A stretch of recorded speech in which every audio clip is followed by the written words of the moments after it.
Welcome back to PROUT Rev. Today I'm going to talk about the first fundamental factor of PROUT.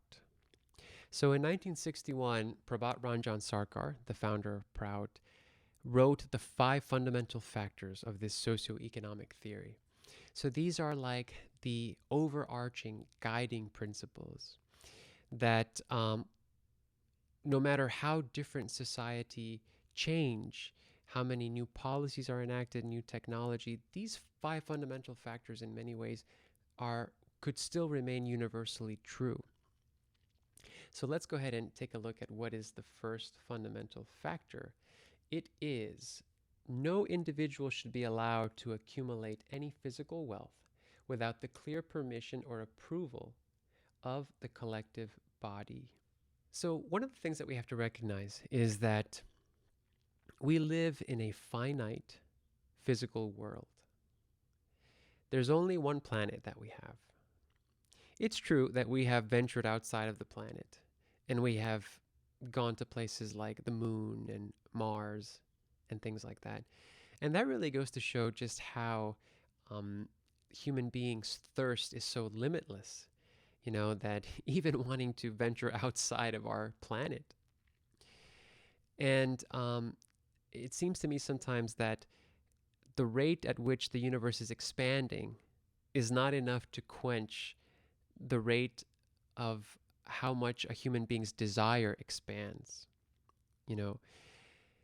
So what we have to realize, though, is that although human beings are wired in that way to want more and more and more of things, in other words, to have greed, we cannot allow that to hurt people on this planet. And we cannot allow greed to go wild and free. We have laws in this country against anger. If you're angry at somebody, you can't just go and murder them. We also need laws against greed. And so the society has to determine how much wealth is enough for one individual. Not just how much income, but how much land is enough. How many homes are enough? When we speak about wealth, is $20 million enough for an individual? Is $30 million enough? Is 100 acres of land enough for one person? Or 120 acres? Or what about homes? Think of landlords that have buildings with hundreds of homes, dozens and dozens of homes.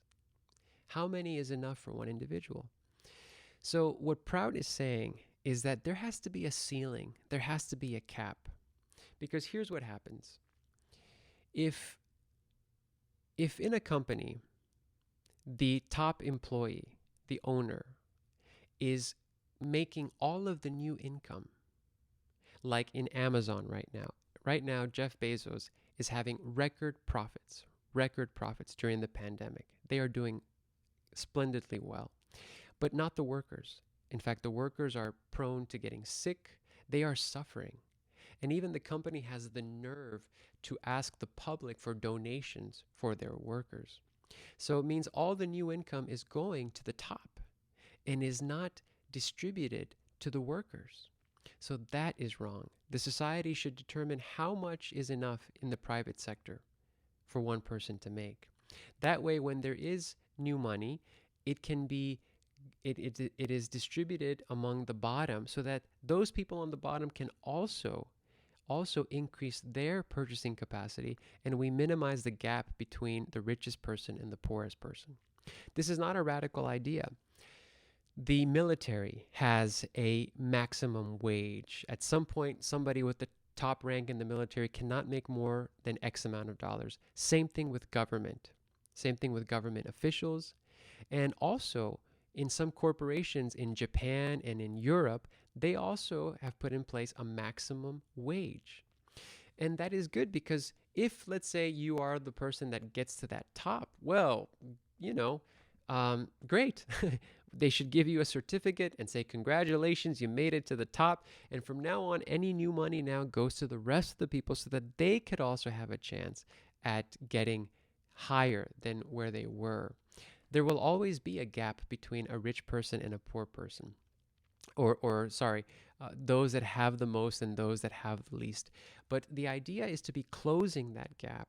Now, in Prout, there is also the door is open for people to have more money, have more resources.